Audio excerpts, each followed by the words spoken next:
Hello everyone and welcome to another episode with us at the Dreamers Initiative. Today is a special episode because we're going to be touching up on the Mexican Gray Wolf Recovery Program. Now, in our last post, we discussed the Sarasota Dolphin Program in which zoos and aquariums could remain involved and we're doing research with wild populations. Today, we'll be presenting another example showing the role that these institutions play in not only protecting the wild species and doing research on them, but increasing their population and increasing genetic diversity. The Mexican Gray Wolf Recovery Program is unique in the sense that wolf pups that are born in captivity are swapped with wolf pups born in the wild, hoping to increase that genetic diversity. You can find out how this project helped that species recover here on our 5th installment of the Dreamers Initiative. The Mexican gray wolf is a subspecies of the gray wolf and is native to North America, specifically Arizona, Texas, New Mexico, and even northern Mexico. So what led to their fall? Livestock. People. In the late 1800s, those with livestock waged war on the wolves, as they were eating their livestock, which was essentially their livelihood. By using rifles, traps, and even poison, the Mexican gray wolves were hunted to the brink of extinction and even landed them on the newly founded Endangered Species Act in 1976. In fact, there was only 7 individuals confirmed to be remaining in the world, 3 in the wild and 4 in captivity, only one of which being a female. After failing to breed with a couple different individuals, the lone surviving female, Nina, was transferred to the Endangered Wolf Center, where she successfully bred with the final wild-caught male. For Mexican gray wolves, this successful pair was the turning point for the recovery of the entire species.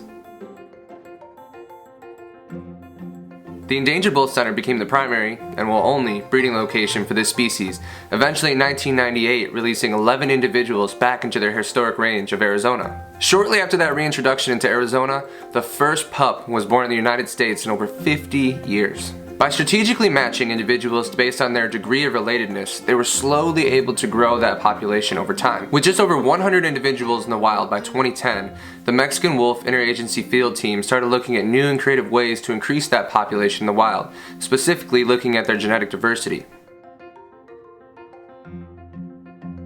Some institutions had the means to take care of these Mexican gray wolves in captivity and therefore were allowed to participate in the program if they showed interest. While the exhibits are typically accessible to the public, meaning that people can see them, zookeepers take more of a hands-off approach, allowing those wolves to remain as wild as possible if they are to be eventually reintegrated back into the wild. In 2014, the program drew inspiration from a process that had already been done for the red wolf species.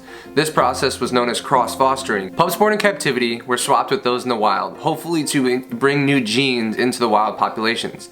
Now that little switcheroo had a 90% success rate. Those are good numbers, that's an A. So in 2014, the Mexican Gray Wolf program did their first cross-foster from wild population to wild population, and it was a success. Shortly after, they followed it up with the same thing with their captive pups. So they swapped the captive pups with the wild pups, another success. Since the first attempts in 2016, 50 pups have been successfully cross-fostered, giving the species a fighting chance in escaping extinction. From 7 individuals to now 163 in the wild, these efforts are really a success story that should be applauded. The cooperation and coordination from so many different organizations and nonprofits and government agencies is really the only reason that this was able to succeed and the species was able to make a comeback. Now, I know what you guys are thinking. I know the thought in the back of your head. Is it ethical to be swapping pups? You know, you're taking pups from their moms and swapping them with different ones. Unfortunately, this was really the only way to give the species a fighting chance for survival. I like the story a lot because it shows both sides of this coin. You see how humanity drove a species to the brink of extinction, I mean right there. But you also see how part of humanity stepped up and said, hey, we're going to intervene and we're going to do whatever it takes to make sure the species survives. We were the reason that they almost went extinct, but we're also the reason they recovered. The road isn't always pretty. But in the end, we have to do whatever it takes to make sure that these species don't go extinct because biodiversity is the essence of life on Earth. As biodiversity continues to decline, we're setting up even the top predator for extinction, and that's us. Money won't matter when the air is too toxic to breathe, and money won't matter when the water is too acidic to drink. Remember that. Well, let's not end on a negative note. Let's end on a positive note. So this story is so amazing. I mean, you see how humans went to such lengths to protect this species. I mean, they invented cross-fostering with individuals from wild to captivity. And that was only possible by people coming together and working together. Organizations and institutions like zoos, as well as government agencies such as the U.S. Fish and Wildlife Services. Those types of people came together and they brought the species from 7 to now 163. People can make a difference. That difference can be bad, and that difference can be good. That's up to you.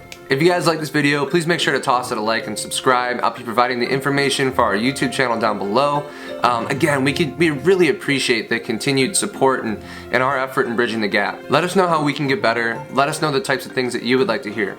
We're all in. Thanks again for watching, guys, and we'll see you next time at the Dreamers Initiative.